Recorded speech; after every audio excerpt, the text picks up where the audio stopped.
hay algunos temas importantes de cada parte del contenido del curso.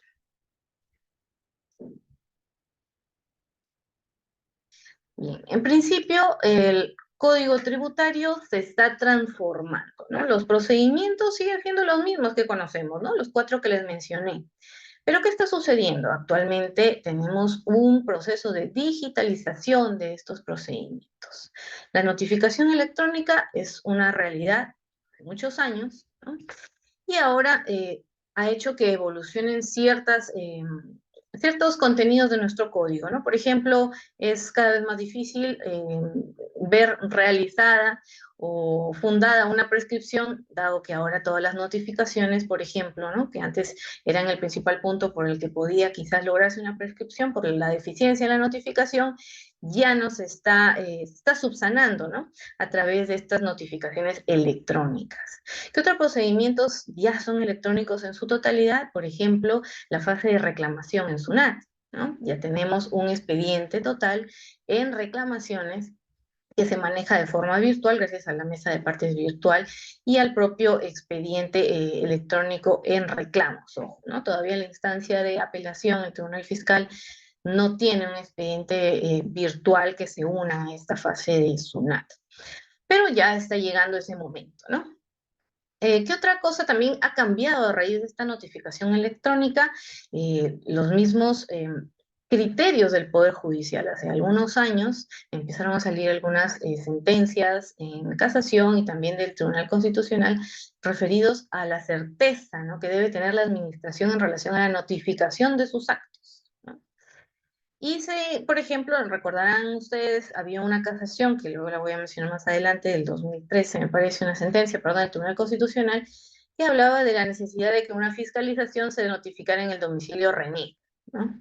Como de cara a estos criterios, a esta posición del Poder Judicial, ¿qué hace SUNAT, ¿no?, con sus procedimientos y notificaciones que ya son totalmente electrónicas, ¿no? Hay una especie de no,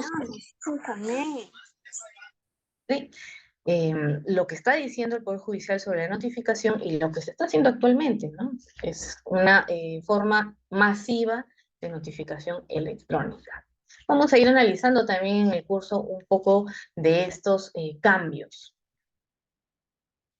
Bien, el Código Tributario tiene 4 libros y los vamos a desarrollar en sus puntos, en todos sus puntos, durante el curso de Código Tributario, pero en cada uno vamos a centrarnos en los aspectos que de repente en el día a día, en la práctica, nos resultan más urgentes, ¿no?, de conocer.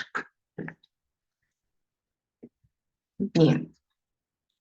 Bueno, esta va a ser la base legal, digamos, de nuestro curso, ¿no? El Decreto Supremo 133/2013 es el actual tubo del Código Tributario que vamos a analizar. Bien. Me interesaba mencionar esta pregunta. ¿Cuál es el contenido del Código Tributario? Porque en eso se va a basar el contenido también de nuestro curso, ¿no? Vamos a ver principios del derecho tributario, los podemos encontrar también en el título preliminar, normas de tipo reglas, ¿no?, como todos los que tienen que ver con los procedimientos, instituciones como la institución del tributo y también procedimientos como los que les había mencionado de fiscalización, de cobranza coactiva, el contencioso tributario y también el no contencioso, las solicitudes. Y cuando veamos la parte de título preliminar, bueno, conocemos digamos, en la clasificación tripartita, ¿no?, de nuestros tributos, vamos a centrarnos específicamente en conocer los principios que se desarrollan para cada uno de estos tributos, los principios que encontramos también regulados en el artículo 74 de la Constitución, que regulan la potestad tributaria. Asimismo, en esta parte vamos a incidir en las fuentes. Quiero que repasemos el tema de las fuentes que regula el Código Tributario para las fuentes del derecho tributario, para incidir sobre todo en uno de los últimos puntos de las fuentes, que es la jurisprudencia, ¿no? Como puedo saber cuál es la actual jurisprudencia, por ejemplo, del Tribunal Fiscal, dónde la encuentro, todas las resoluciones que emite el Tribunal Fiscal tienen la misma jerarquía, ¿no? Bien, entonces esos temas los vamos a desarrollar también aquí, ¿no?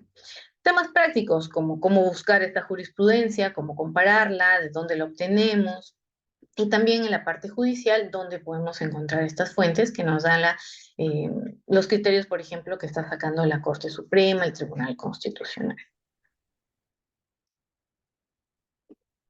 Permítame un momentito, por favor.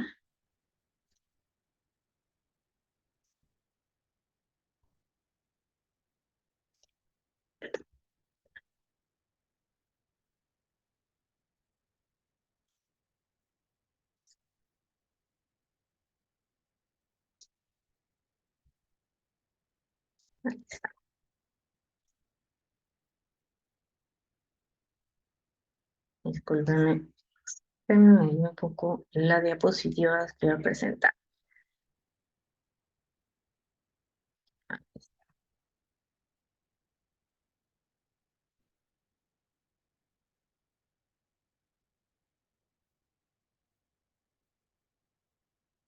Aquí está, ¿no? El tema que les estaba mencionando sobre la jurisprudencia. Vamos a hacer algunas comparativas también en relación al criterio que está sacando el Tribunal Fiscal sobre determinados temas, tanto si es en observancia obligatoria como si es un criterio regular, con el criterio que está emitiendo actualmente eh, la quinta sala de Derecho Constitucional, ¿no?, de la Corte Suprema en relación también a la materia tributaria, ¿no? ¿Qué hacer frente a estos eh, criterios a veces contrapuestos, a veces similares? ¿Cómo utilizarlos a nuestro favor en la defensa de nuestros casos? Bien, en la parte de obligación tributaria, libro primero, uno de los asuntos que también vamos a incidir es el tema de las rectificatorias. El artículo 88 del Código Tributario regula la presentación de rectificatorias, declaraciones juradas rectificatorias, pero no todo es color de rosa en este aspecto, ¿no? Hay jurisprudencia como la que les muestro aquí, que fue un criterio muy discutido, ¿no?, en la doctrina, que sacó el Tribunal Fiscal en el año 2019 sobre la presentación de una rectificatoria en fiscalización aceptando las observaciones, ¿no? ¿Cuáles son las consecuencias que ha generado este criterio? Y actualmente, ¿no?, ¿qué está diciendo la Corte Suprema sobre este punto? ¿Coincide o no coincide? ¿No? Los que habrán visto de repente algunas últimas noticias habrán visto que han salido criterios de la Corte Suprema coincidiendo con estos aspectos, con esta jurisprudencia del Tribunal Fiscal, ¿no? Lo que cierra muchas puertas a muchos contribuyentes que habrían llevado estas controversias hasta las instancias judiciales, ¿no?, porque habían aceptado durante la fiscalización las observaciones a través de rectificatorias. Claro, sabemos que con el fin quizás de obtener cierta gradualidad en las multas que acompañan normalmente al procedimiento de fiscalización. Bien, esto es uno de los aspectos que, por ejemplo, quiero desarrollar y ahondar en relación a las rectificatorias, ¿no? Su presentación, las consecuencias, tengo también medios de defensa ante su presentación, cómo reacciona la SUNAT cuando presento una rectificatoria, entre otros temas como estos, ¿no? Lo que les mencionaba en este libro también es otro tema importante, el asunto del domicilio y cómo está impactando el tema de la notificación electrónica. Teníamos esta sentencia del Tribunal Constitucional del año 2013 que hablaba de una necesidad de certeza absoluta, ¿no?, que debería tener la administración en relación a la notificación. ¿Cómo queda esto frente a la actual notificación electrónica de todos los procedimientos tributarios, ¿no?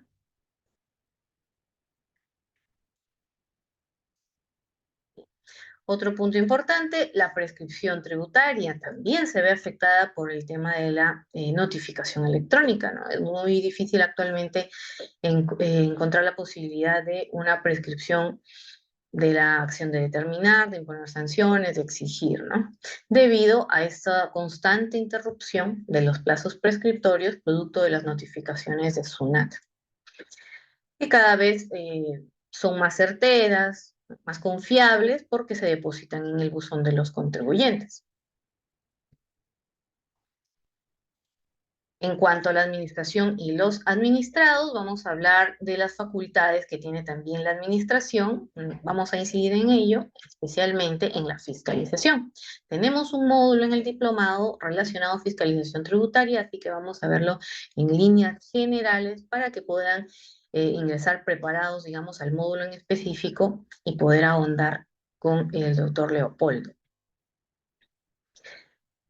Luego, en el tema de procedimientos tributarios, vamos a ver cobranza coactiva, el tema del contencioso tributario con sus etapas de reclamación y apelación, adicionalmente el remedio de la queja, que es una herramienta también de defensa, un medio de defensa que podemos utilizar en procedimientos abiertos, tanto en cobranza coactiva como en fiscalizaciones, ¿no?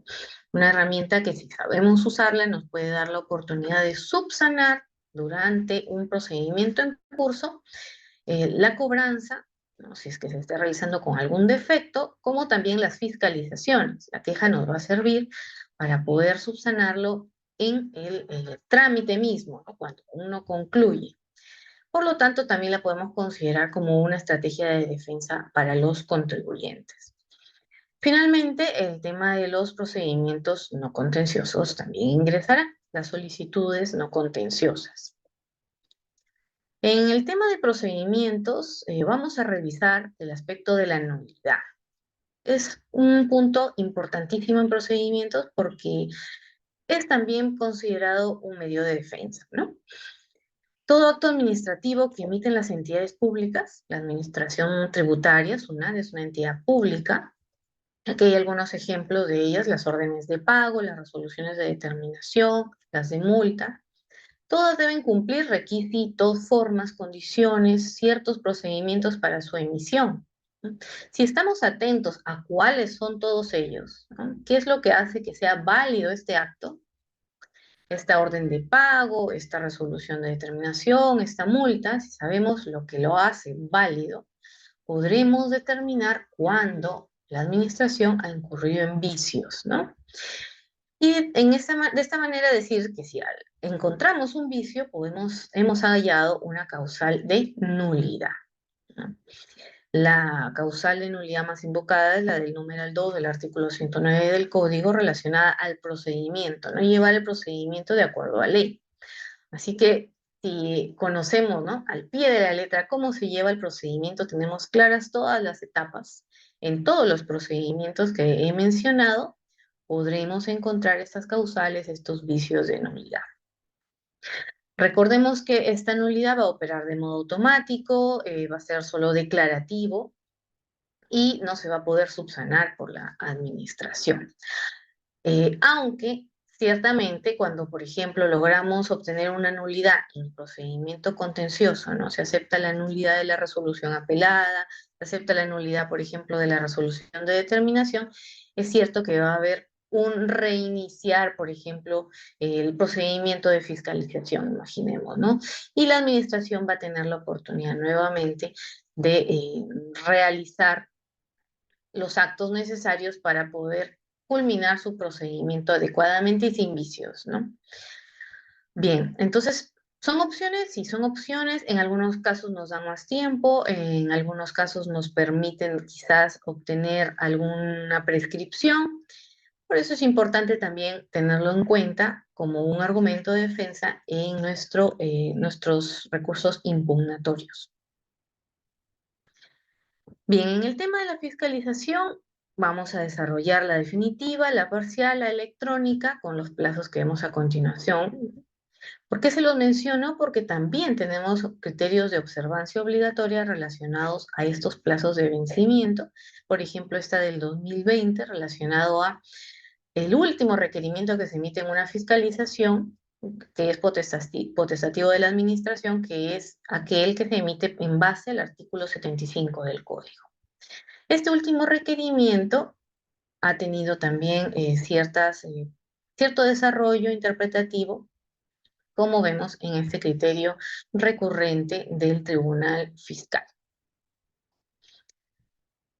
Bien, el punto interesante aquí también es mencionar Es interesante saber, revisar bien el requerimiento, saber cuándo la administración nos está observando, haciendo un reparo en el requerimiento, cuándo nos está dando comunicaciones o conclusiones de sus observaciones y cuándo nos está requiriendo información adicional.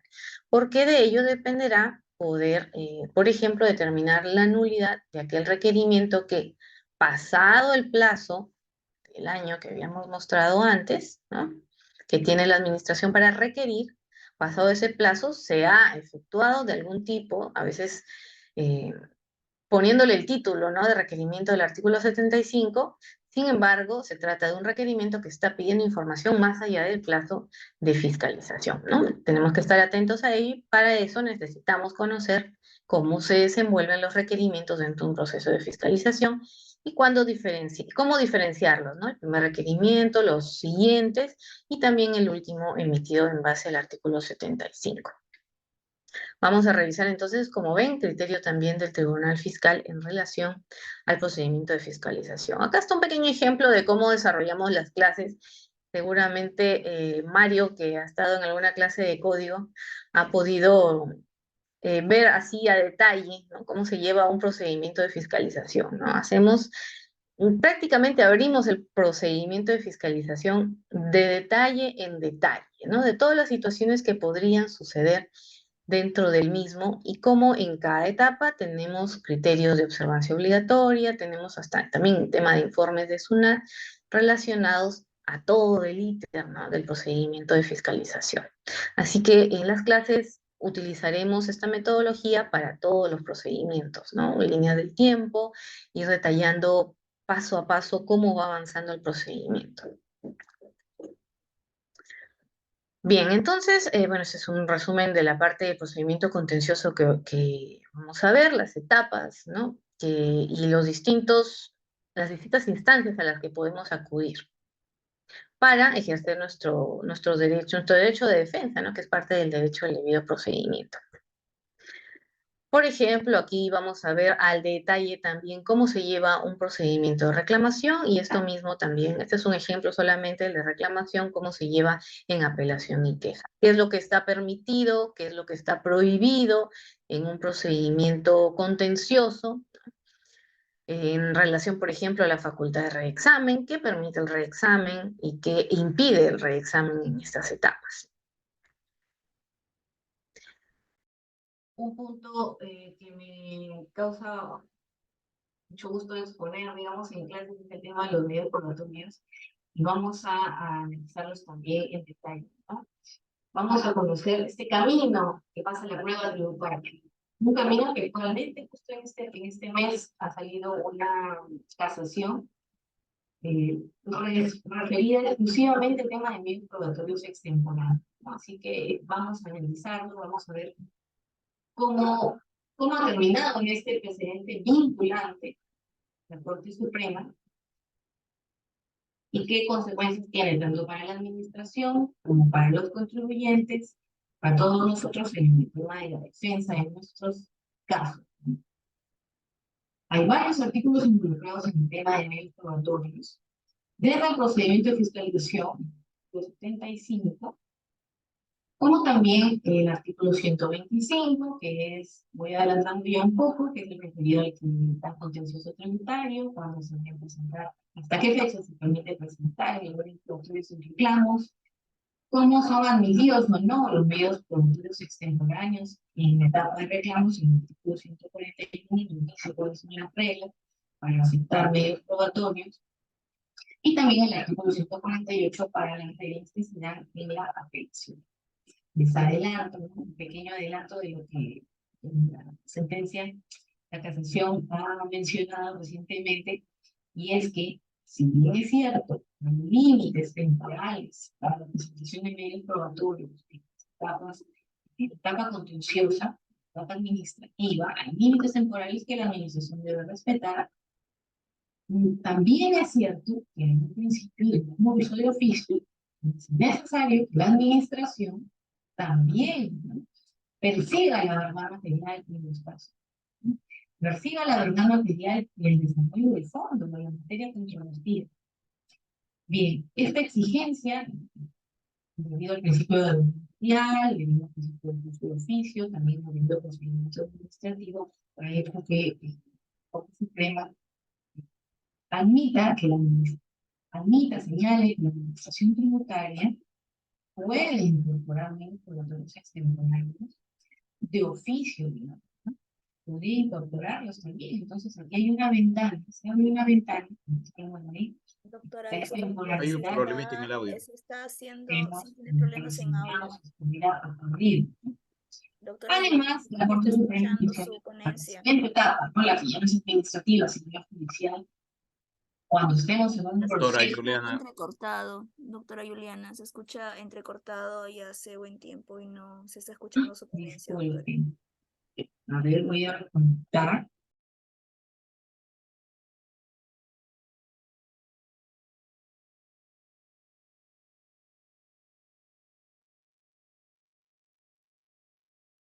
Battery 100%.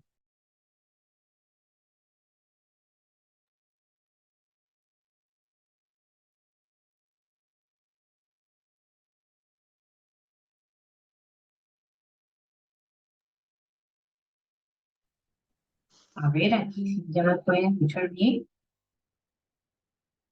Ronald. se escucha un ¿Sí? eco ahí, doctora.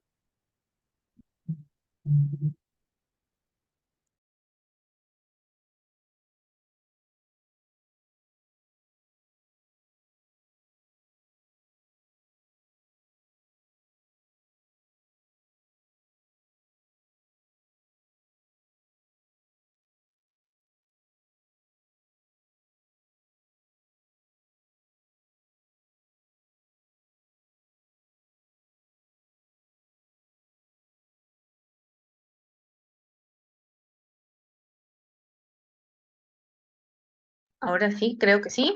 Sí, ahora sí, doctora. Ok. Perdón por estos temas técnicos. Vamos a continuar. ¿En qué parte me quedé con buen audio, por favor? Señor Germán, que lo veo conectado desde el inicio. ¿Cómo está? Dígame usted, ¿será desde medios probatorios, Ronald? A ver,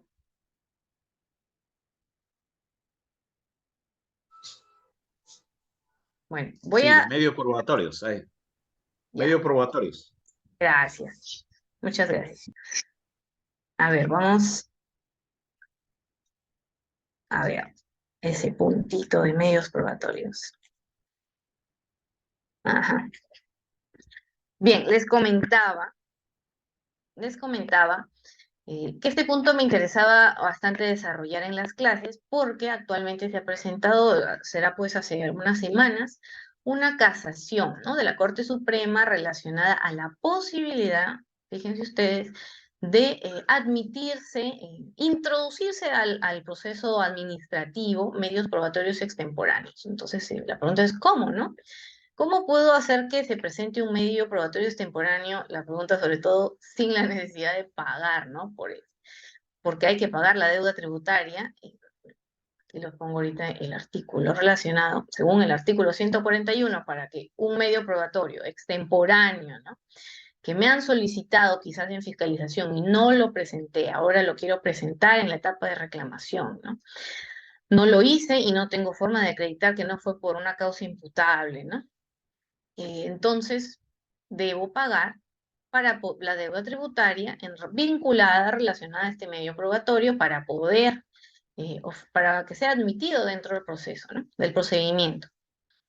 Pero ¿qué posibilidad nos ha dado esta casación, ¿no?, de la Corte Suprema? Nos dice, bien, hay unas reglas, es cierto, hay unas reglas de tiempo, hay unos plazos, unos límites sobre el tiempo, pero también es cierto que la administración tiene algunos deberes, ¿no? Entre ellos, por ejemplo, el impulso de oficio de sus procedimientos, ¿no? Y el artículo 126 del Código indica, pues, que la administración puede incorporar a los procedimientos medios probatorios, ¿no? Nada impide que este medio probatorio, incorporado de oficio por la administración, haya sido extemporáneo quizás para el contribuyente, ¿no? Esta es una cuestión que ya el modelo del Código Tributario del CIAT es un poco en el que se basa nuestro código, en los comentarios de este artículo relacionado a medios probatorios temporáneos ya lo mencionaba, ¿no? La posibilidad de que la administración tributaria, por el tema del impulso de oficio, introdujera medios o pruebas al procedimiento que el contribuyente quizás no pudo presentar en su momento, que fueron extemporáneos, pero que son tan relevantes para el procedimiento que por el tema de la verdad material que se quiere alcanzar en todo proceso y procedimiento, se logra incorporar, ¿no? Sin embargo, bueno, estos comentarios quedaron ahí en los comentarios del modelo del código del CIAT, pero no se aplicaban, ¿no? No se aplicaban hasta ahora que vamos a ver qué sucede, ¿no? Como este es un precedente vinculante reciente de este mes, quiere decir que en el futuro vamos a ir viendo cómo va a reaccionar tanto la administración como también el Tribunal Fiscal respecto a este nuevo criterio, ¿no? Esto en la parte del procedimiento administrativo, porque la casación también tiene una parte relacionada al procedimiento, al proceso contencioso administrativo, la etapa judicial, ¿no? Donde, bueno, ya se admitían los medios probatorios, todos aquellos que eran necesarios para resolver el fondo del asunto, ¿no? E insta a los niveles judiciales, a los jueces, a utilizar pues todo medio probatorio que haya ingresado a este procedimiento contencioso con el fin de impulsar los procedimientos y lograr respuestas sobre fondo, ¿no? No quedarnos en la formalidad. No quedarnos, por ejemplo, en los plazos, en no haber presentado en un plazo, cuando quizás el medio probatorio es tan fundamental que podría resolver la materia de fondo, ¿no? Bien, entonces, eso es un punto que vamos a desarrollar en el curso. ¿Cómo va el camino que va desde el nacimiento de la prueba, ¿no? Y qué camino va a ir pasando la prueba hasta llegar a una respuesta final en última instancia judicial, ¿no? ¿Qué se ha dicho sobre la prueba en todas las instancias? También vamos a ver el tema del procedimiento de cobranza coactiva, en especial temas, por ejemplo, importantes que debemos resaltar y deben quedar bien claros en el curso es qué es deuda exigible, ¿no? Cuándo la administración puede iniciar procedimientos de cobranza coactiva y cuándo se entiende que estos son válidos, ¿no? Aquí también tenemos la posibilidad de encontrar muchas causales o vicios, ¿no? De nulidad. Y tenemos la posibilidad de defendernos a través de una queja, si el procedimiento está abierto, y también la posibilidad de ir, por ejemplo, en otro tipo de recursos que ya son judiciales, ¿no? Bien, como les decía, ¿no? Ver el tema de deuda exigible. Cuando hay deuda exigible, aquí toma importancia, mucha importancia, el tema de la notificación, ¿no? Valores notificados, por ejemplo, órdenes de pago notificadas, se entiende que ya son deuda exigible de inmediato, así que tenemos que estar preparados ante la notificación de este tipo de actos administrativos, ¿no? Que es otra parte que también mencionamos en el curso, y es, por ejemplo, es lo más común también, ¿no? Que sucede en las notificaciones de SUNAT, que se notifique órdenes de pago, ¿no? Lamentablemente hay una brecha, ¿no? De cumplimiento tributario especial en nuestro país y es la relacionada a la declaración sin pago, ¿no? Se declara muchas veces sin efectuar los pagos y los contribuyentes nos acostumbramos a que nos estén notificando las órdenes de pago, ¿no? Es en el caso de las del numeral 1, por ejemplo, que se condicen con lo que hemos declarado, ¿no? Como también hay unas órdenes de pago vinculadas a reliquidaciones, que también son un punto en el que tenemos que estar muy atentos para defendernos, ¿no? Realmente es una reliquidación lo que estoy recibiendo, esta orden de pago que me están notificando, ¿es una reliquidación?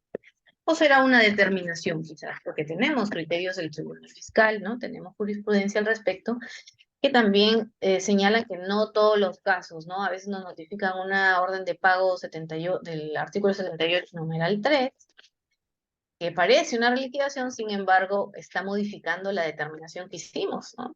Si está modificando nuestra determinación, es probable que sea una determinación de la administración, de nuestra, ¿no?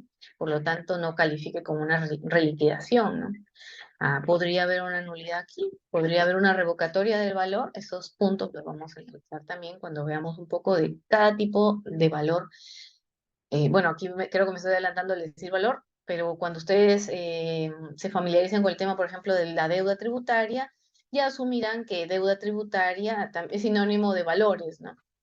que le llaman valores de la administración en el argot tributario, a las órdenes de pago, a las resoluciones de determinación, a las resoluciones de multa, a las resoluciones que declaran pérdidas de fraccionamiento, ¿no? También son considerados valores porque contienen deuda, ¿no? Contienen créditos a favor de la administración. Bien, vamos a ver entonces todas las etapas del procedimiento de cobranza y cómo nos podemos defender en cada una de ellas, qué recursos, medios de defensa tenemos. Finalmente, vamos a ver el tema de infracciones, ¿no? Este tema que siempre sale en la jurisprudencia del tribunal y que también es un argumento muy común en el Poder Judicial en relación a las infracciones, el carácter objetivo o subjetivo de las mismas en materia tributaria, ¿no? ¿Qué dice nuestro Código Tributario y qué dice la jurisprudencia administrativa, qué dice la jurisprudencia, ¿no? En casación, por ejemplo, ¿no? ¿Qué está diciendo el PJ en relación a si el carácter realmente es objetivo o subjetivo, ¿no? ¿Debemos demostrar una intencionalidad en las infracciones o no? ¿Y cómo nos podemos defender? ¿Qué argumentos de defensa, qué medios de defensa tenemos para poder defendernos ante una resolución de multa, ¿no? Que contiene la determinación de una infracción y su sanción? ¿Qué podemos hacer ante ella? ¿Hay algún eximente? De repente podemos determinar que no se ha configurado, puede haber un tema de caso fortuito, quizás haya una prescripción. Actualmente también se observa mucho en las infracciones revisar el tema de gradualidad. ¿Puedo acoger alguna gradualidad? ¿Puedo de repente estar inmerso en alguna resolución de discrecionalidad? Quizás la infracción no se sanciona actualmente debido a una resolución de discrecionalidad. Son temas que vamos a desarrollar en este último punto. Bien, espero que esta última parte se haya escuchado bien. Gracias por estar en estos minutos conmigo y por su atención. Buenas noches. Bien, muchas gracias, doctora Juliana. Sí, se escuchó perfecto, gracias. Y hay algunos interrogantes que al final de la jornada se van a despejar con Ronald y nuestro director William Mendoza Tarrio. Vamos a tenerlo a continuación en este video. Por favor, a William, que es el director académico de IFESE. Adelante, por favor.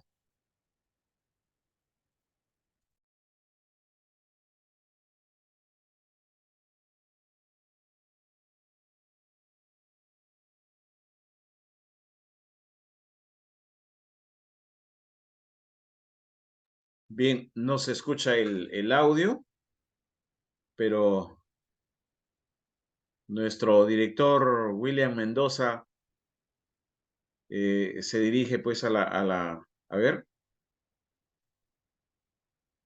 no se escucha el audio, por favor.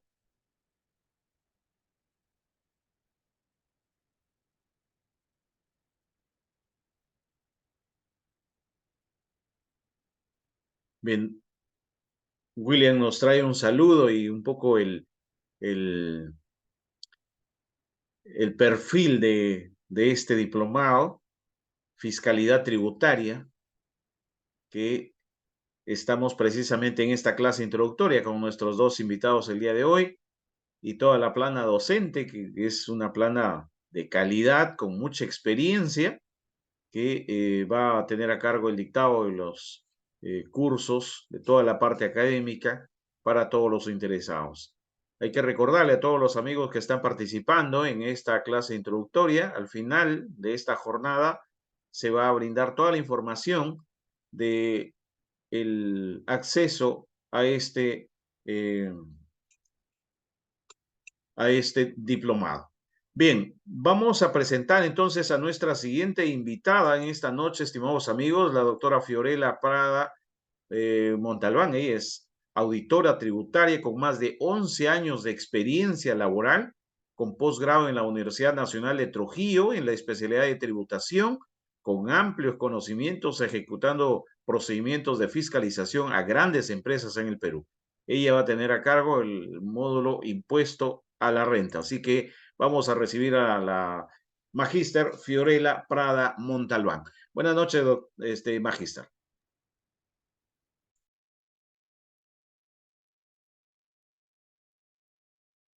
Buenas noches con todos. ¿Me logran escuchar? Sí, doctora, se le escucha perfectamente. Muy Adelante. bien. Muchas gracias por la invitación a IPSET para poder participar en este diplomado. Como bien lo decía el señor Pepe, yo voy a tener a cargo el módulo de impuesto a la renta y básicamente en este módulo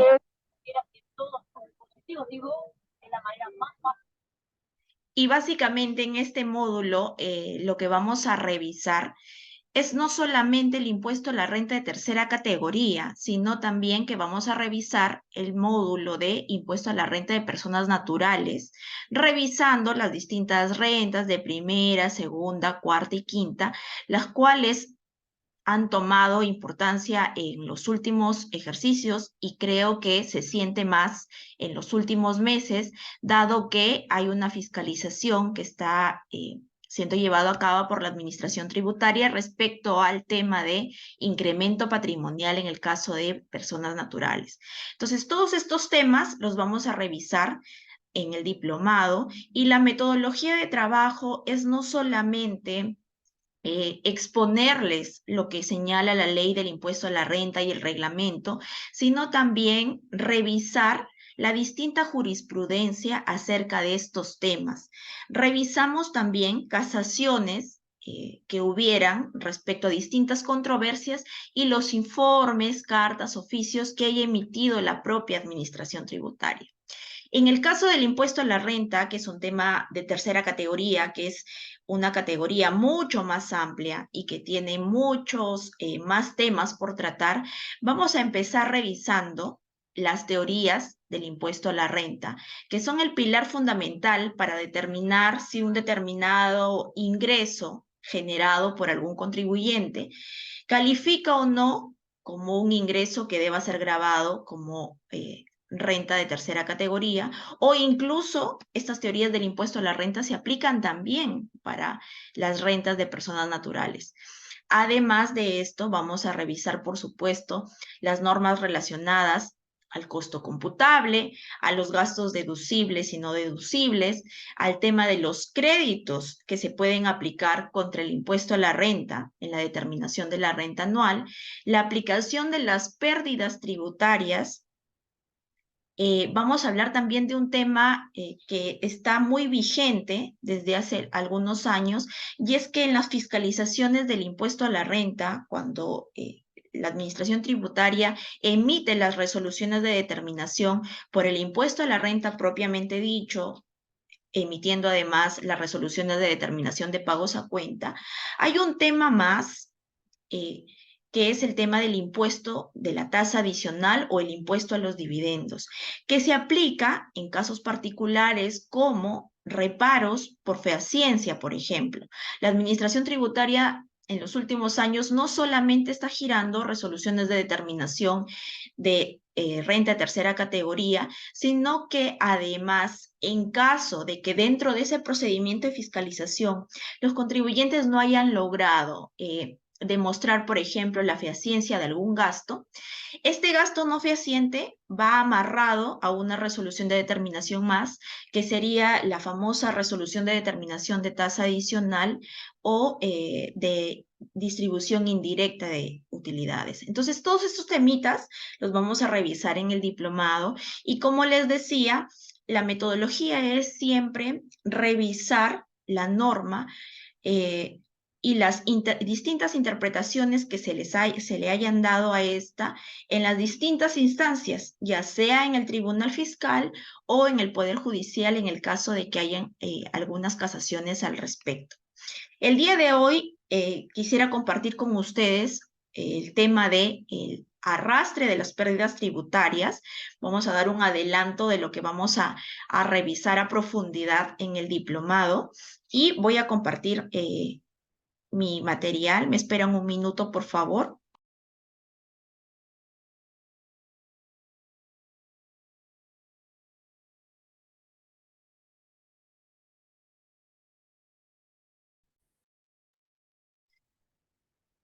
A ver, le pido al anfitrión que por favor me dé el permiso para poder compartir. Sí, Magister, puede compartir su pantalla. Listo, muchas gracias.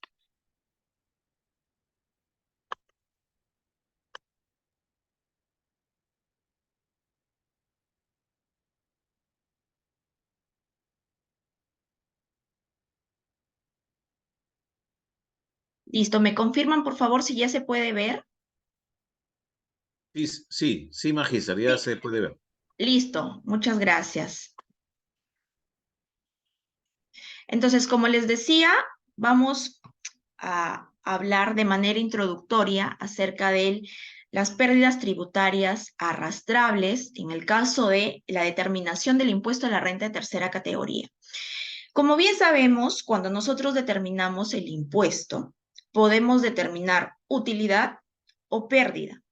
En caso que nosotros determinemos en un determinado ejercicio pérdida, esta pérdida puede ser arrastrable a los ejercicios siguientes. Hay maneras que nos establece la ley del impuesto a la renta y su reglamento acerca de la aplicación de estas pérdidas tributarias. Hay un plazo para aplicarlas, hay una manera de aplicarlas y también vamos a revisar unos casos prácticos para que se pueda entender mejor en qué consiste cada sistema y cuáles podrían ser las ventajas y las desventajas de aplicar cada uno de ellos. Entonces, en la primera diapositiva les muestro al lado derecho una captura de pantalla de la determinación que nos presenta el propio PDT de renta anual. Entonces, como les decía, yo puedo generar utilidad o puedo generar pérdida en el ejercicio. En caso que yo genere pérdida, esta pérdida la voy a poder compensar en los ejercicios siguientes cuando yo genere utilidad. ¿Cuáles son las dos maneras que nos establece el artículo 50 de la Ley del Impuesto a la Renta para poder compensar las pérdidas que haya generado en ejercicios anteriores? La Ley del Impuesto a la Renta nos habla de dos sistemas, Sistema A y Sistema B. Esos son los nombres expresamente señalados en la Ley del Impuesto a la Renta. ¿En qué consiste cada uno? El Sistema A tiene la particularidad de que si yo me acojo a este sistema, yo puedo arrastrar la pérdida que haya generado en un determinado ejercicio hasta en 4 ejercicios siguientes. En el sistema B, la particularidad es que no hay un plazo para aplicar la pérdida tributaria. Yo puedo aplicarla hasta que ésta se agote, sin embargo, puedo compensarla solo hasta un límite del 50% de la utilidad que yo genere en los ejercicios siguientes. ¿Cómo la administración tributaria puede saber qué sistema es el que yo voy a aplicar en los ejercicios siguientes? La opción para que yo le pueda comunicar a la administración tributaria cuál de los sistemas voy a utilizar para compensar mis pérdidas se comunica mediante la declaración anual del impuesto a la renta del ejercicio en el cual yo haya generado esa pérdida. Hay una casilla especial en el PDT en donde yo puedo indicar si voy a utilizar el sistema A o el sistema B para la aplicación de esa pérdida generada en ese ejercicio. Otra particularidad que nos señala el reglamento de la ley del impuesto a la renta es de que una vez que yo elijo el sistema que voy a utilizar para la compensación de pérdidas, yo no puedo cambiar este sistema. Solo podría, y así lo dice la norma, y ha sido recogido además por un informe de la Administración Tributaria, yo solamente puedo cambiar este sistema de compensación de pérdidas cuando haya agotado las pérdidas de un determinado ejercicio. ¿Qué quiere decir esto? Que si yo en el año 1 generé una pérdida de 10,000 soles y opté por aplicar esa pérdida con el sistema A, y en el año 2 nuevamente genero una pérdida de 30,000 soles, yo no puedo decir, bueno, por la pérdida del primer ejercicio voy a utilizar el sistema A y por la pérdida del segundo ejercicio voy a utilizar el sistema B. Esto es imposible. La norma no nos permite ejercer de esa manera la aplicación de las pérdidas. Lo que nos dice es de que si una vez que tú eliges un sistema, que en el primer año yo ya había elegido el sistema A, yo me voy a quedar con el sistema A hasta que estas pérdidas se agoten. ¿Qué quiere decir esto? Que si en el año 3 yo compensé totalmente mis 10.000 soles generados en el primer ejercicio, recién ahí, para el año 4, yo podría no aplicar la pérdida tributaria generada en el año 2 con el sistema A, sino que podría aplicarla con el sistema B. Para eso, la norma también te señala un procedimiento específico. ¿Y cuál es ese procedimiento del que nos habla la norma? Es que tú tienes que rectificar tu declaración, en este caso la del ejercicio 2, en el que habías señalado que habías generado una pérdida de 30.000 soles. Tú puedes rectificar esa declaración señalando que ya no vas a utilizar el sistema A, sino el sistema B. ¿Y por qué puedes rectificar? Porque ya agotaste las pérdidas del primer ejercicio. Solo ahí puedes cambiar de sistema y decir, bueno, ya no quiero estar en el sistema A, ahora voy a utilizar el sistema B o viceversa. ¿Cuándo tienes que hacer esa comunicación? La norma señala nuevamente que esta comunicación o esta rectificatoria tienes que hacerla hasta un día antes de presentar la nueva declaración jurada del ejercicio en el cual vas a aplicar la pérdida o hasta la fecha de vencimiento de esta nueva declaración, lo que ocurra primero. Además, la norma señala que si un contribuyente genera pérdida en un determinado ejercicio y se olvidó de llenar en la casilla correspondiente en el PDT, se olvidó de señalar cuál de los dos sistemas de compensación de pérdida va a utilizar, la Administración Tributaria de Oficio va a aplicar para esa pérdida el sistema de compensación A. ¿Cuáles son las particularidades de elegir este primer sistema, el sistema A? Como les decía, el plazo para compensar la pérdida que yo haya generado en un determinado ejercicio es solamente de 4 años. Estos 4 años empiezan a computar a partir del ejercicio inmediato siguiente de aquel en que se generó dicha pérdida. Transcurrido el plazo de 4 años, si me hubiese quedado un saldo por compensar, este saldo se pierde. Yo ya no puedo arrastrarlo a más ejercicios, por más que todavía tenga un saldo a mi favor, porque la norma es tajante y señala que solamente puedo utilizar esta pérdida por un plazo de 4 años. ¿Qué pasa si yo no solamente he generado pérdida en el primer año, sino de repente al año siguiente generé pérdida, al tercer año volví a generar pérdida? Lo que nos dice la norma es que en el año en el cual yo vaya a aplicar las pérdidas, porque he tenido utilidad, yo tengo que ir compensando las pérdidas que tenga acumuladas, iniciando por la pérdida más antigua. Vamos a ver aquí un ejemplo para que se pueda entender mejor de qué manera yo compenso mis pérdidas tributarias cuando elegí el sistema A.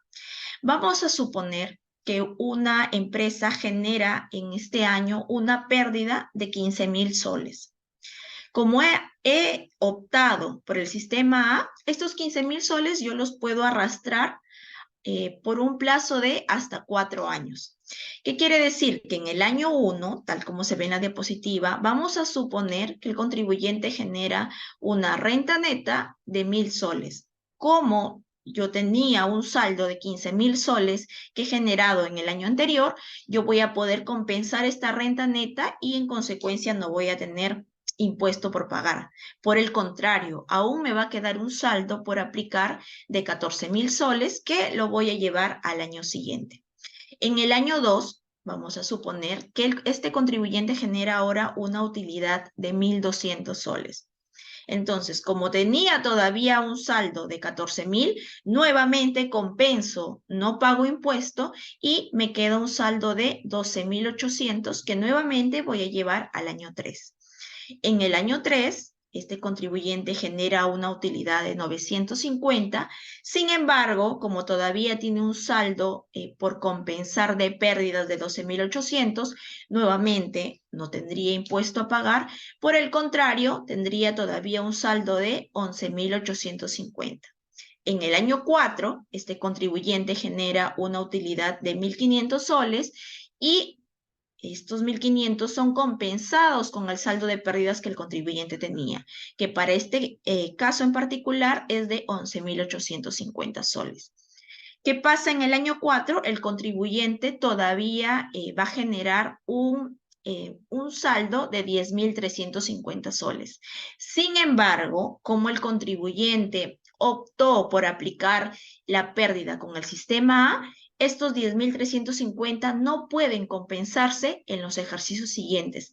Se perderían, ya no podrían ser aplicados. Es por eso que para algunos contribuyentes, aplicar el sistema A puede suponer una desventaja porque podría quedarle saldo y este saldo de pérdidas ya no podría ser llevado a años siguientes. Esta es la particularidad del sistema A. Ahora, este sistema A, como les decía, según el artículo 50 de la Ley del Impuesto a la Renta, puede ser aplicado por un plazo de 4 ejercicios posteriores. Sin embargo, a raíz de la pandemia, salió un decreto legislativo, que es el 1481, que de manera excepcional señalaba que las pérdidas que se hayan generado en ese ejercicio 2020, cuando comenzó la pandemia, solo las pérdidas generadas en ese ejercicio podrían compensarse ya no en un plazo de 4 años, si es que el contribuyente hubiera optado por aplicar sus pérdidas con el sistema A, sino que te daba un año más. Es decir, tú podías compensar las pérdidas generadas en el año 2020 hasta un plazo de 5 años. Sin embargo, lo único que hace este decreto legislativo es modificar excepcionalmente el plazo hasta en 5 años para el tema de las pérdidas que se compensan bajo el sistema A, pero no cambian las demás reglas del juego establecidas en la Ley del Impuesto a la Renta. ¿Qué quiere decir? Que si en el año 5 yo todavía tengo un saldo por compensar, no lo voy a poder llevar al año 6 o al año 7 porque se siguen las mismas reglas establecidas en el artículo 50. Una vez que pasa el plazo para poder compensar las pérdidas, que en este caso particular es de 5 años para las pérdidas que se generaron en el 2020, ya a partir del año 6 yo ya no voy a poder seguir compensando. Veamos un ejemplo de este sistema excepcional. Como les decía, el plazo para compensar es de 5 años, solo para las pérdidas generadas en el ejercicio 2020.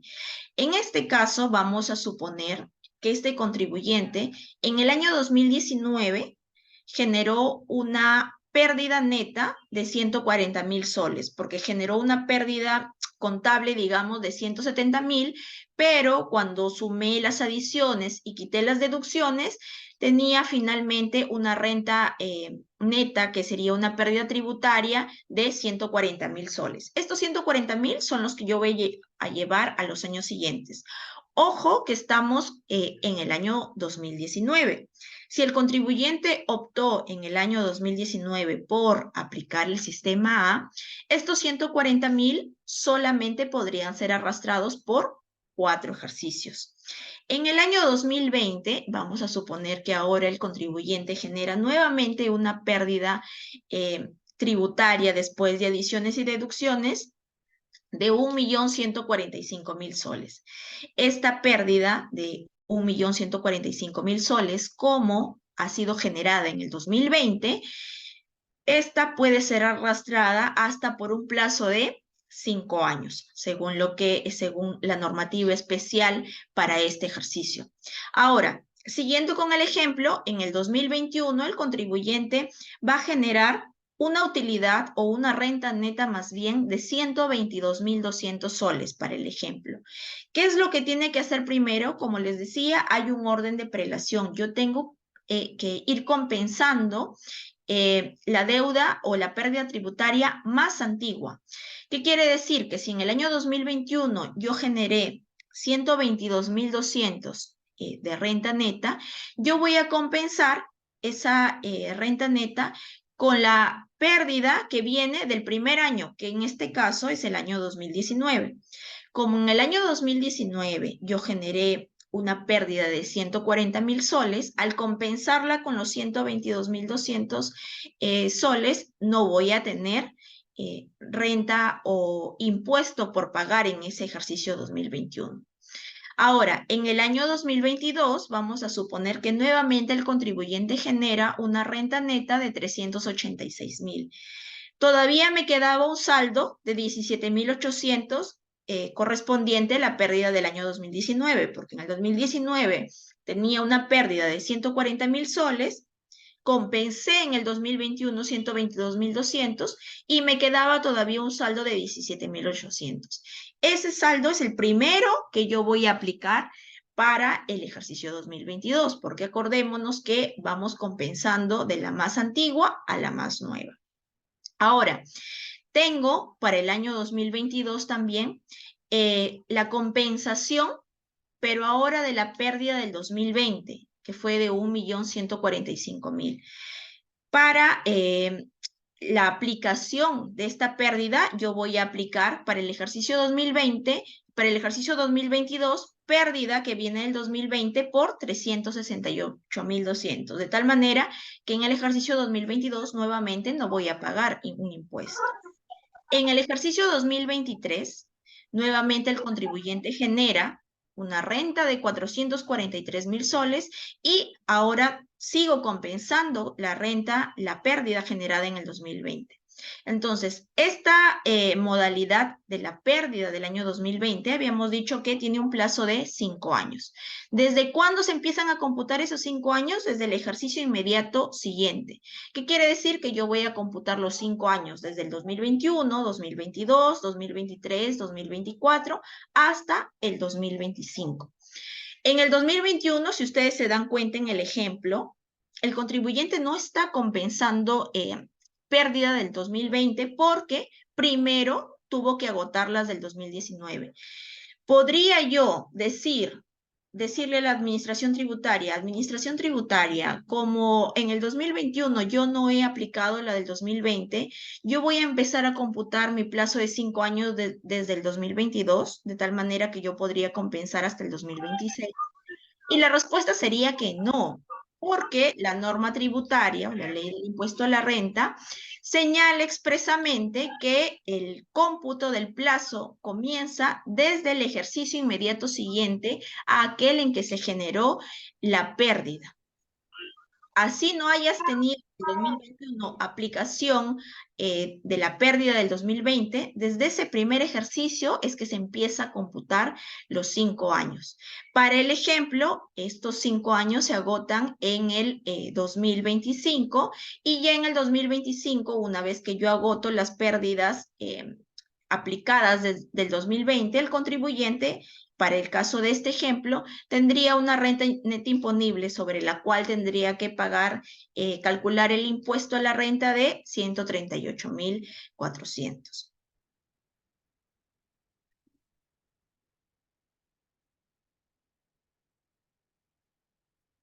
Ahora, el sistema B.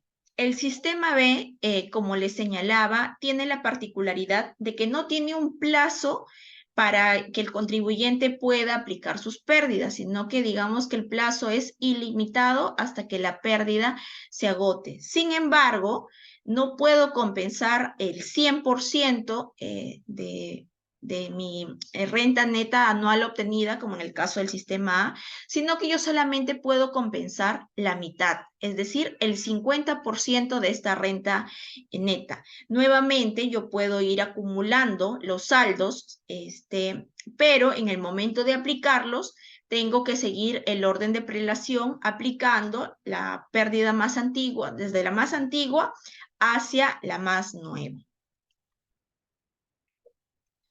Vamos a ver aquí un ejemplo acerca de la comparativa de aplicación de las pérdidas bajo el sistema A pero también bajo el sistema B, para que ustedes puedan ver las diferencias y puedan determinar por ustedes mismos cuáles son las ventajas y las desventajas de aplicar uno u otro sistema.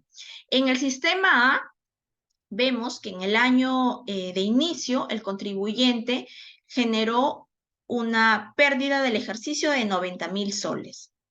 En el año 1 genera una utilidad de 13.000, con lo cual puede compensar al 100% esos 13.000 soles porque su pérdida eran de 90.000, quedándole entonces un saldo de 77.000 soles en el año 1. En el año 2, el contribuyente genera nuevamente una renta neta de 19.000 soles y como todavía tiene saldo, va a compensar en su totalidad esos 19.000 soles y le va a quedar nuevamente un saldo por arrastrar de 58.000 soles. Vamos al año 3. En el año 3, nuevamente, renta neta de 21.800, la cual es compensada por las pérdidas que vienen de ejercicios anteriores y en un saldo todavía de 36.200 soles. En el año 4, yo genero una renta neta de 29.000 soles y esta renta neta nuevamente puede ser compensada porque todavía tengo un saldo. Estos 7.200 soles que me quedan de saldo, yo ya no los voy a poder arrastrar al año 5, al año 6 o al año 7. Estos 7.200 soles quedan sin aplicación porque ya pasó el tiempo que me establece la norma para que yo pueda aplicar la pérdida que generé de 90.000 soles. Es decir, estos 7.200 en teoría y en la práctica se perderían. Ahora, en el año 5, cuando ya a mí me toque determinar el impuesto, yo ya no voy a tener pérdidas por aplicar y en el caso del ejemplo, este contribuyente generó una renta neta de 35.000 soles y como no hay pérdida por aplicar, porque ya venció el plazo que yo tenía para la aplicación, entonces el contribuyente va a tener que pagar el impuesto sobre estos 35.000 soles. ¿Qué pasaría con estos mismos datos de pérdida y utilidad si yo opté ya no por el sistema A, sino por el sistema B? Veamos, el mismo contribuyente con los mismos datos genera una pérdida en el año base de 90.000 soles. En el año 1 habíamos dicho que su renta neta era de 13.000, pero como generó o como optó por utilizar el sistema B, él solamente va a poder compensar la mitad de esa renta neta generada. Es decir, la mitad de los 13.000 soles, que serían 6.500 soles. ¿Cuánto le queda por arrastrar al ejercicio del año 2? Le quedaría un saldo de 83.500, que es la diferencia de los 90.000 menos los 6.500 aplicados.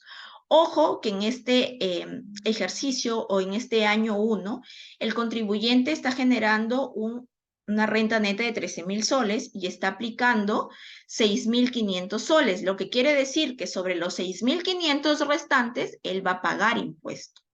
En el año 2, nuevamente, el contribuyente genera una renta neta de 19.000, igual que en el ejercicio anterior, cuando optó por el sistema A. Y en este ejercicio, en el ejercicio del año 2, va a compensar nuevamente solo la mitad, 9.500 soles. Le queda un saldo de 74.000, que va a arrastrar al año 3 cuando generó una renta neta de 21.800. Nuevamente, aplicación del sistema B, la mitad. Sobre la mitad tributará y la mitad compensará.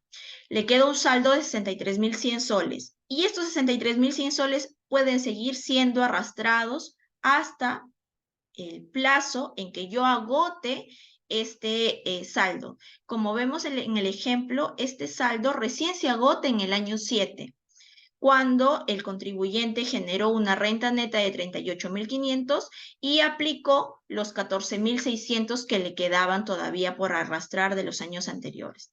Y aplicó o va a pagar el impuesto de 7.051 soles recién en el año 7. Entonces, como ustedes se dan cuenta, el sistema A es limitativo. Yo solamente podría compensar mi pérdida por 4 ejercicios, y si me quedase un saldo al final del ejercicio 4, yo lo pierdo, no lo puedo aplicar más. En cambio, en el sistema B, yo no tengo un plazo para poder compensar mis pérdidas. Sin embargo, lo que va a suceder es que si yo opto por el sistema B, de todas maneras, en cada ejercicio en el que aplique mi pérdida, va a haber un impuesto a pagar, porque solamente yo estoy compensando la mitad de la renta neta que he generado. Ahora, otra particularidad acerca de la imputación de las pérdidas tributarias son las que ya no se señalan en el artículo 50 de la Ley del Impuesto a la Renta, sino más bien en el artículo 106, que nos da una casuística especial en el caso que haya reorganización de empresas, reorganización de sociedades, como por ejemplo en el caso de las fusiones. ¿Qué nos señala este artículo en particular acerca de las pérdidas tributarias en el caso de empresas que se fusionan? Lo que nos señala la norma es que la empresa que, vamos a ponernos en el ejemplo de una fusión por absorción. La empresa A absorbe a la empresa B. La empresa B, vamos a suponer que viene con una pérdida acumulada de 100.000 soles. Una vez que la empresa A absorba a la empresa B y sean una sola entidad, una sola sociedad, esta pérdida que la empresa B, o sea, la empresa absorbida tuvo, no va a poder ser aplicada. Es una limitante que nos pone el artículo 106. Yo no voy a poder traer a la empresa fusionada la pérdida de la sociedad B, que fue la absorbida. Sin embargo, la figura cambia cuando quien tiene la pérdida es la empresa A, para nuestro ejemplo. En el caso de que la empresa A, que es la que absorbe, venga con una pérdida tributaria, lo que te permite la norma es de que tú sí puedas todavía compensar esta pérdida que trajiste antes de la fusión, pero no vas a poder llevarla o compensarla al 100%, sino que tienes que fijarte siempre en el límite que te establece la propia norma tributaria, que es que esta pérdida no puede ser mayor al 100% del activo fijo que tú hayas declarado antes de la fusión. Vamos a verlo con un ejemplo para que se pueda entender mejor. En la parte izquierda vamos a suponer que es el balance general de una empresa, de la empresa A, antes de fusionarse. Aquí tenemos todas las cuentas del activo, caja y bancos, cuentas por cobrar, existencias, intangibles, pero también vemos la cuenta aquí de inmuebles, maquinaria y equipo y la depreciación correspondiente a estos inmuebles, maquinaria y equipo. ¿Qué nos señala la norma tributaria acerca de la imputación de pérdidas en el caso de reorganización? Como les decía, hay un límite que yo puedo llevar o arrastrar la pérdida en el caso yo haya absorbido a otra empresa, pero con la limitante de que esta pérdida no puede ser mayor al 100% del activo fijo. Y la definición de qué se debe entender por activo fijo no está ni en la Ley del Impuesto a la Renta ni en su reglamento. Para este caso en particular, la Administración Tributaria emitió un informe, que es el 111 del año 2003, en el que define que para el caso particular de la aplicación del artículo 106 de la Ley del Impuesto a la Renta, se debe entender por activo fijo a la partida de inmuebles, maquinaria y equipo disminuida de su depreciación. Lo que quiere decir que para nuestro ejemplo, si nosotros restamos la partida de inmuebles, maquinaria y equipo por 209 millones menos la depreciación de 19 millones, tenemos un saldo neto de 189 millones, que sería la definición o encajaría en el concepto de activo fijo que nos señala este informe. Vamos a suponer que esta empresa tuvo una pérdida de 300 millones de soles en el primer ejercicio. Entonces, lo que puede hacer es arrastrar la pérdida a los ejercicios siguientes bajo el sistema A, pero no, lamentablemente no va a poder jalar los 300 millones de soles, sino solamente podría compensar los 189 millones correspondiente al límite del activo fijo. Nuevamente le señalo que este caso particular es solamente para los casos de reorganización de sociedades, específicamente en el caso de las fusiones por absorción, cuando la empresa absorbente es la que tiene la pérdida en el momento en que se fusiona, porque si la pérdida la tuviera la absorbida, esta pérdida tributaria no va a poder ser llevada a la nueva empresa fusionada.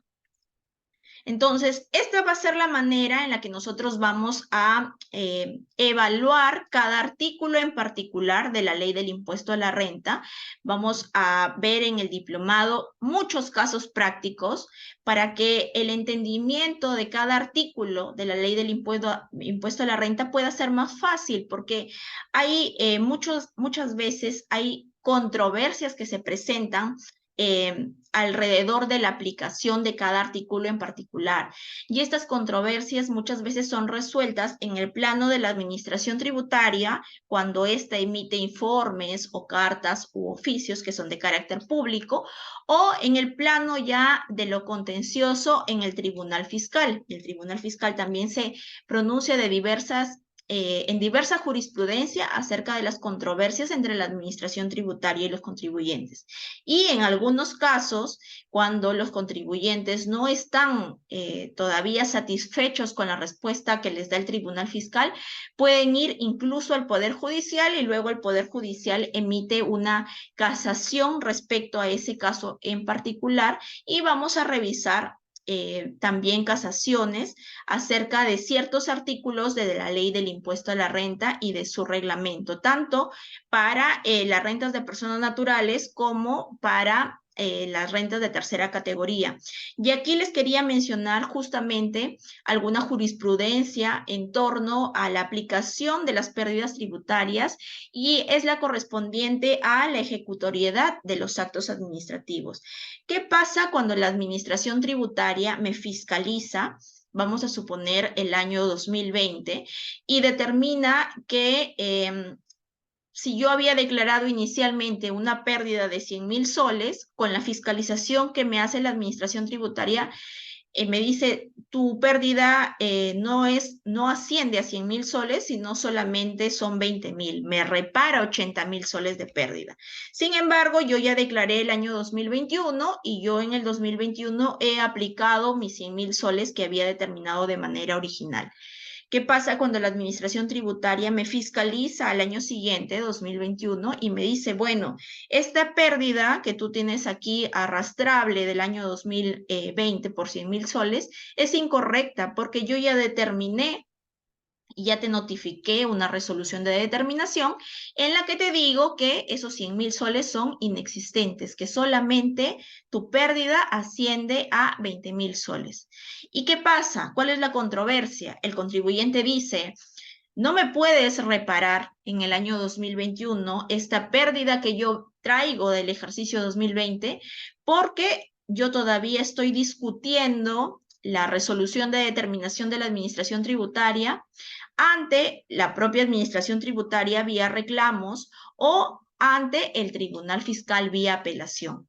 No puedes todavía emitirme una nueva RD por el ejercicio 2021 porque todavía hay una controversia en cuanto a la pérdida del ejercicio 2020. ¿Qué dice el Tribunal Fiscal y qué dice la Administración Tributaria en sus distintas resoluciones en las que resuelve los reclamos de este tipo? Basándose en la Ley del Procedimiento Administrativo General, el Tribunal Fiscal ha emitido diversa jurisprudencia que es reiterada, y aquí solamente les estoy poniendo dos ejemplos, una del 2015 y otra del 2019, y si ven, dentro de la jurisprudencia del 2015, el tribunal cita más RTFs que vienen incluso desde el año 2003.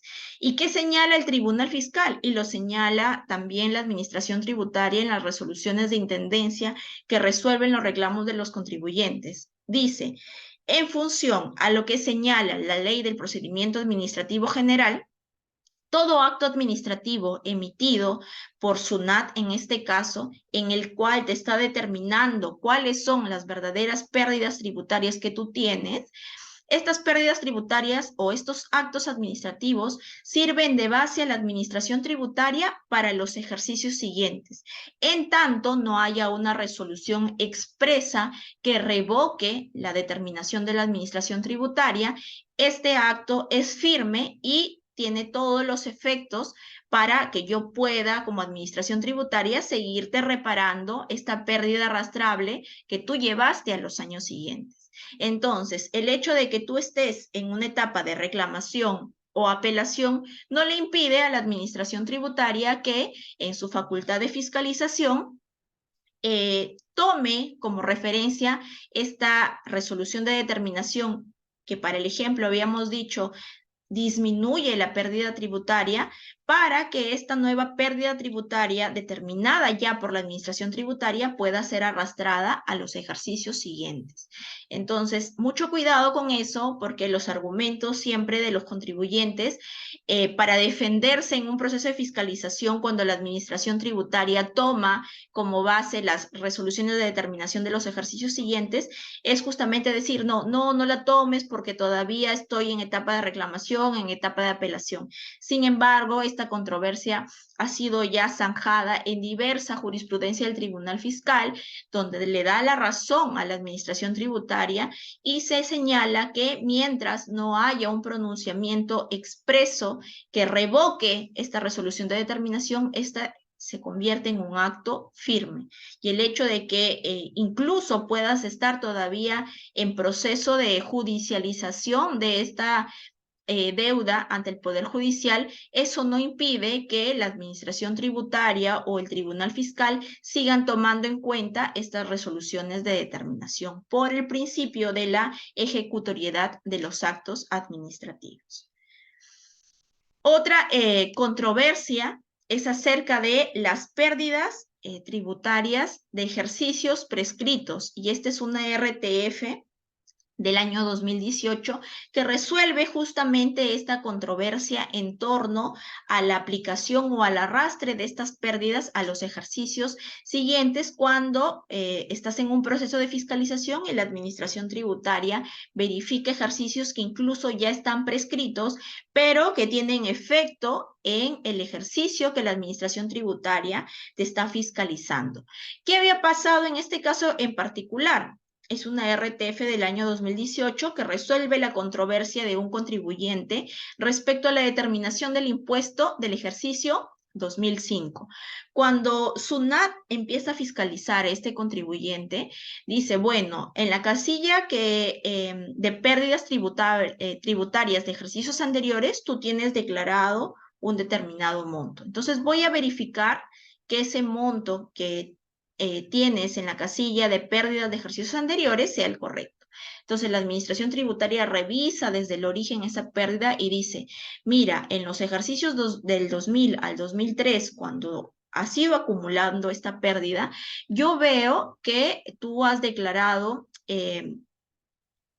como gasto operaciones que en realidad no son gastos, sino que son activos. Entonces, yo te reparo y voy a determinar que la determinación que tú hiciste en el 2000 hasta el 2003, donde generaste pérdida, es incorrecta y por lo tanto, lo que tú estás arrastrando a este ejercicio que estoy fiscalizando es incorrecto. Entonces, yo voy a recalcular esta pérdida de ejercicios anteriores. ¿Qué es lo que dice el contribuyente? Tú no puedes hacer eso porque en principio que estos ejercicios ya están prescritos, los del 2000 al 2003. Si tú querías cuestionar la determinación que yo hice en esos ejercicios, tú debiste fiscalizarme. Como no me fiscalizaste, entonces la pérdida que yo he generado en esos ejercicios ya es firme y me sirve a mí para poderla compensar ahora en el ejercicio 2005. ¿Qué es lo que dice el Tribunal Fiscal? El Tribunal Fiscal le da la razón al contribuyente y señala, al igual que el contribuyente, que si la administración tributaria quiere cuestionar la determinación del impuesto de un determinado ejercicio de los contribuyentes, lo que tiene que iniciar es un proceso de fiscalización en el periodo de prescripción que tiene la Administración Tributaria para fiscalizarlos. Si ese periodo de prescripción ya pasó, entonces tú lo que tienes que hacer es simplemente respetar lo que el contribuyente haya declarado en su momento, que tiene incidencia en tu ejercicio fiscalizado. Ya no puedes retroceder porque tu ejercicio de facultad de fiscalización ya está prescrita. Esta es una pérdida que tú estás cuestionando que pertenece a un ejercicio prescrito. Y por más que tenga incidencia ahora en el ejercicio que estás fiscalizando, no, lo único que te queda a ti como administración tributaria es respetar la declaración del contribuyente. Entonces, estas son controversias que se van presentando a lo largo de las fiscalizaciones, no solamente en el caso de las pérdidas que estamos viendo hoy día a manera de introducción, sino en los distintos articulados que tiene la ley del impuesto a la renta.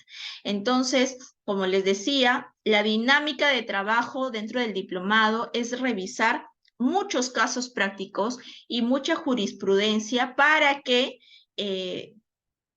podamos entender de manera más práctica la ley del impuesto a la renta, que en algunos casos puede ser complicada de entender. Sin embargo, con los casos prácticos, la jurisprudencia y los informes, la ley del impuesto a la renta es más fácil de digerir y va a ser algo que, llevado a la práctica, lo que se pretende es de que nunca se olviden de cómo se aplica cada artículo en particular. Así que yo les agradezco mucho la atención que me han prestado. Espero que esta información les sea de utilidad y los esperamos gustosos como participantes en el diplomado. Muchas gracias. Muchas gracias, Magíster Fiorella. Muchas gracias por extraordinaria introducción al módulo que tendrá a cargo en este diplomado. Y que, bueno, hay varias interrogantes, varias inquietudes por parte de los participantes. Estimados amigos, al final vamos a tener que responder, pero ahora tenemos la participación del director académico de IFESET para que nos dé alguna información, su saludo, por supuesto, a todos los participantes y también algunos anuncios que tiene don William Mendoza Tarrío, que ya lo tenemos en la sala. William, bienvenido. Buenas noches. Pepe, hola Pepe. Hola Fío, hola amiga, hola Yuli. ¿Qué tal? ¿Cómo están? Hermosa como siempre las dos. Bueno, gracias Pepe, gracias Ronald, gracias a todos los participantes que están en este momento pues, conectados con nosotros. Y bueno, el curso, el diplomado de fiscalidad tributaria, pues es una herramienta, ¿no? Para nosotros los contadores y los profesionales que están dentro del ámbito tributario, pues que nos va a apalancar con mucho énfasis en el desarrollo de nuestra profesión. Ya ustedes escucharon a Juliana, escucharon a Fiorella. Dentro del compendio de profesionales, pues tenemos el señor Miguel Carrillo, al señor Jorge Bravo, ¿no? Al señor Leopoldo Carbonell. Todos estos profesionales, pues, son de amplia trayectoria y encajados en el mundo tributario, ¿no? Todos ellos, pues, día a día se dedican a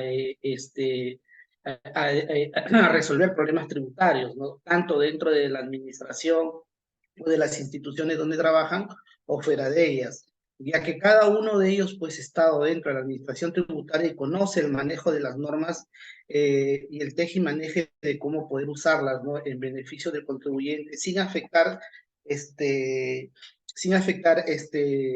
la problemática, ¿no? Y el efecto legal de estas normas, ¿no? Sé que Miguel ha dejado